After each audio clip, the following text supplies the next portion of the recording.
Hello and welcome to the Media7 summer season at Artisan Winery in West Auckland. In this show we're looking ahead at the media landscape for 2010, especially as it's shaped by technology. Later, a group of clever people will join me to work out what's next for social media. But first, here's a story. It began in a garage with a guy called Steve Wozniak who couldn't get a girlfriend and a guy called Steve Jobs who really liked LSD. Do you hear it? I'm conducting classical music!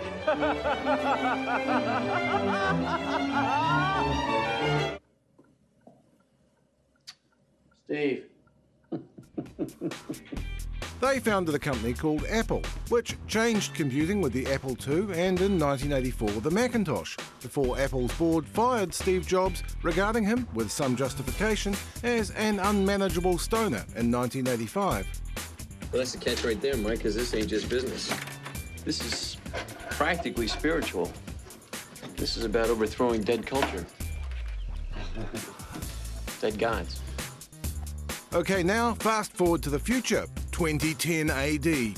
Steve Jobs is not only back at Apple Computer as CEO, he's the founder of the most important film studio in a generation, Pixar, which he has sold to Disney in a deal that makes him Disney's largest shareholder.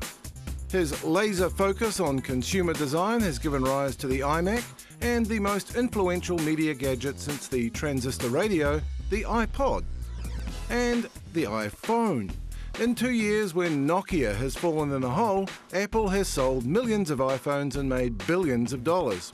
The iPhone App Store has completely changed the business of software development. It just passed 3 billion downloads.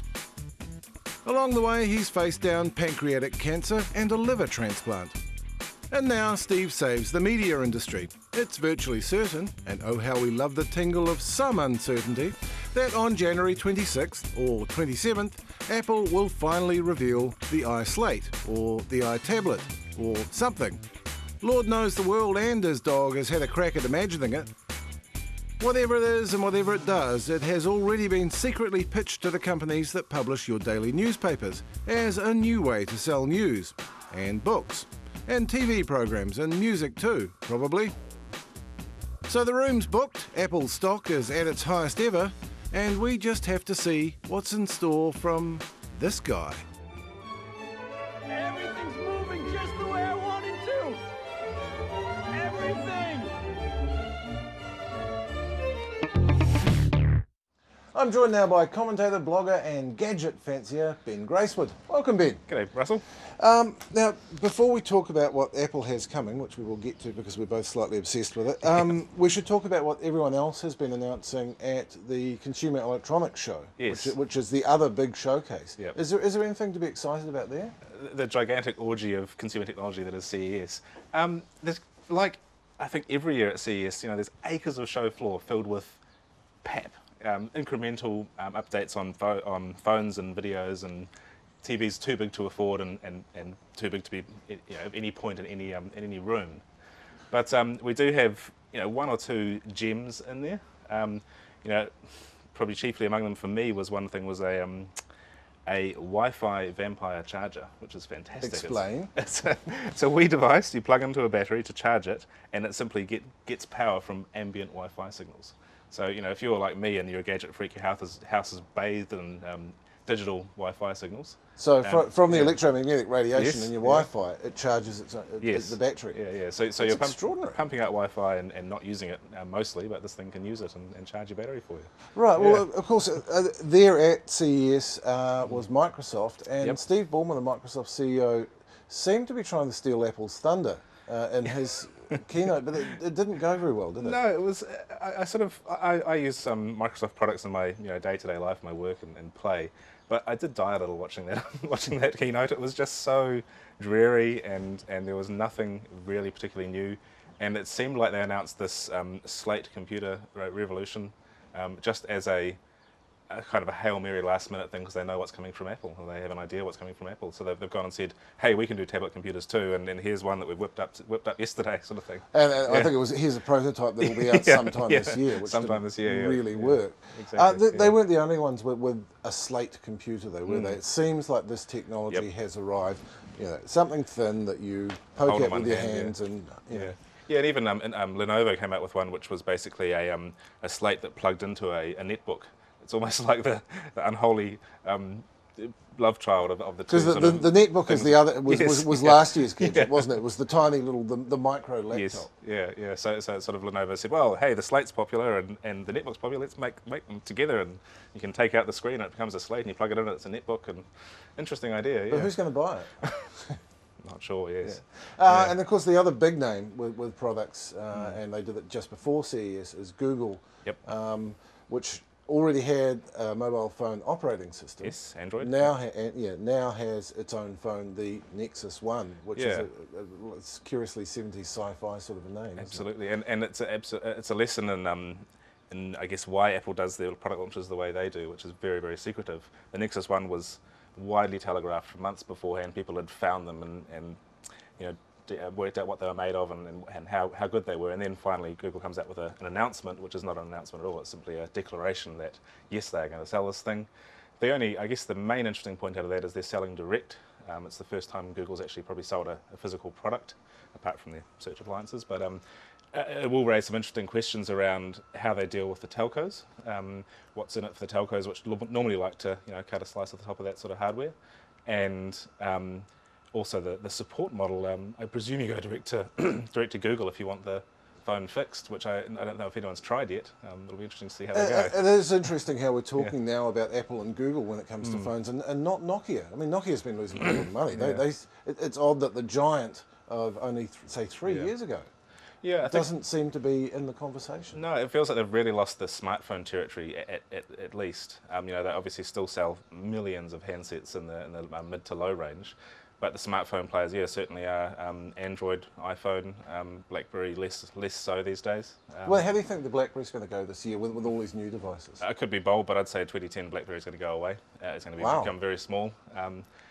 I work with a lot of corporates, and they're asking themselves, why are we paying BlackBerry, $30 a month per phone for crap phones, and our staff are asking us for iPhones, which will cost us zero in terms of the things that BlackBerry does, like push email and secure remote wipe and this sort of stuff. All of that's on the iPhone now, and people want to use them, whereas people are upset with their BlackBerries. They all want the desirable object. And so I can't, unless BlackBerry either lowers their pricing massively or comes out with an absolute killer phone, I can't see them not going into irrelevance.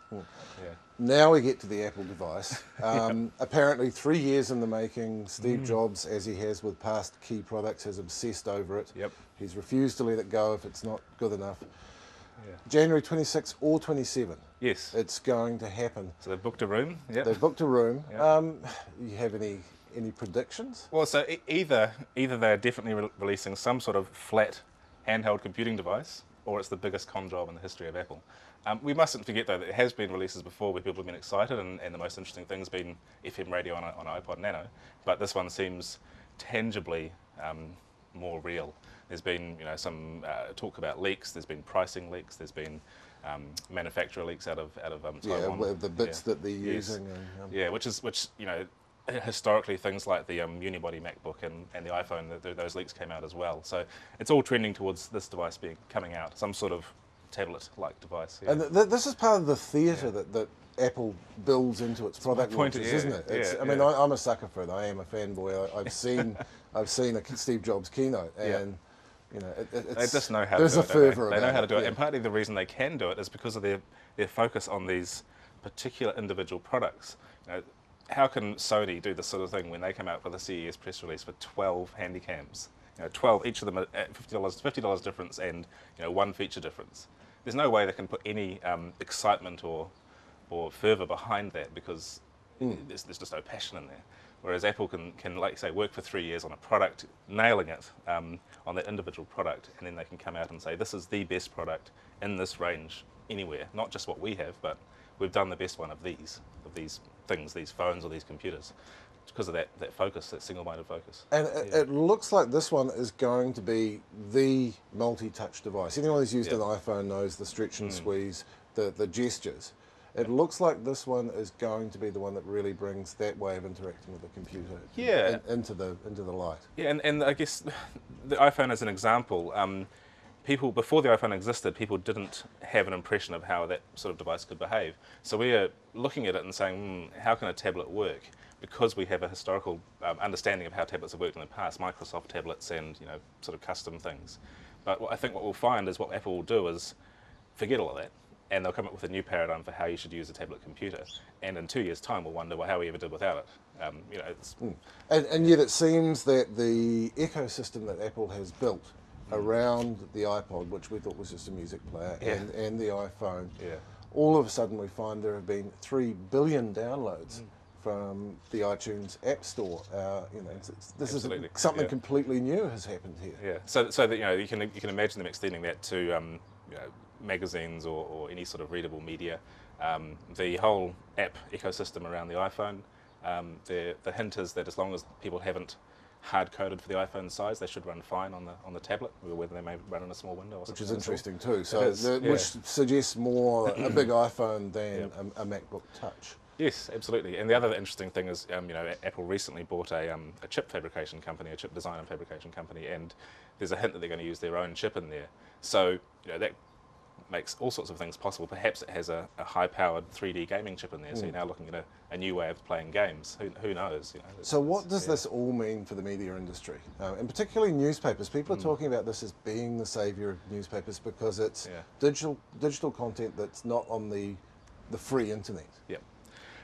That it could mean, I guess, at the probably the high end of the spectrum, it could mean the same thing for media companies as it has meant for music companies and producers and with the iPod, which is unquestionably a benefit for them because people no longer want to go and buy a CD; they want to go and get their music straight away. So if you could have the same thing, high-end magazines, monocle design magazines, Wired magazine, this sort of stuff, if you can get it on your Apple tablet for $1.99 instead of going down to the store and paying $10, you probably will. You probably spend a lot more on magazines than you've ever spent before, just like I spend a lot more on music than I've ever spent before because it's so easy to get. It's an interesting comparison though, because I think the big music companies in particular see Apple and iTunes as a mixed blessing.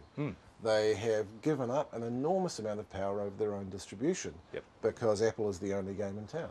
Yes, and so likewise, it's indie music producers have loved iTunes because it's a way to get their music out there as well.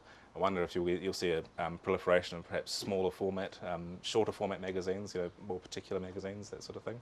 I know from my point of view, reading the paper in the morning, I get the weekend paper delivered, but every other morning I have to decide whether to get my laptop out on the breakfast table or just read the Herald on my iPhone. But if I had a middle device, I'd probably use that. And that seems where it's pitched. Do you think that, I mean, there's been a story that the Australian newspaper publishers who publish our papers have already been briefed. Do you think they'll jump in? There's hints to that. Maybe a wait and see. I mean, the same thing happened with iTunes. A couple of labels jumped in, and then the groundswell happened, and everyone had to be there.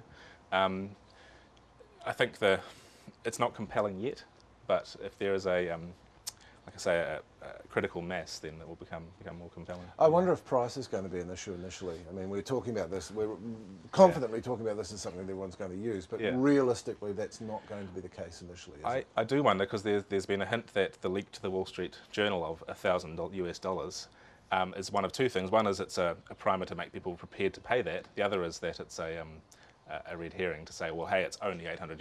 You thought it was going to be 1,000, it's only 800, which is still a hell of a lot of money to pay for a non-computing device, a small tablet device.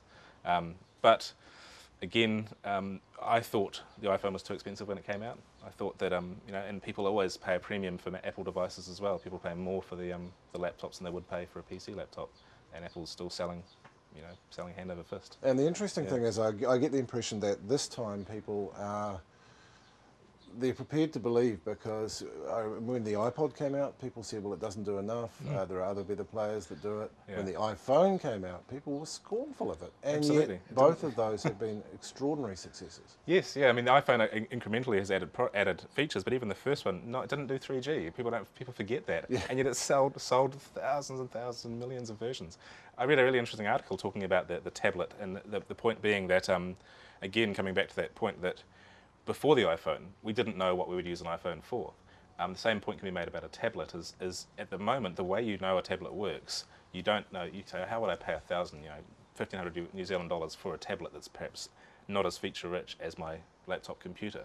It's because You know, it may fail. You know, you don't want to be too effusive about it, but if they do it right, then we will be using the tablet for things we never envisaged we would before, just as we're using the iPhone for all the things that we use it for. Well, I'm sure we'll both be online following the keynote as it happens on the Absolutely. 26th or 27th. Ben Gracewood, thank you. After the break, a summer panel on social media.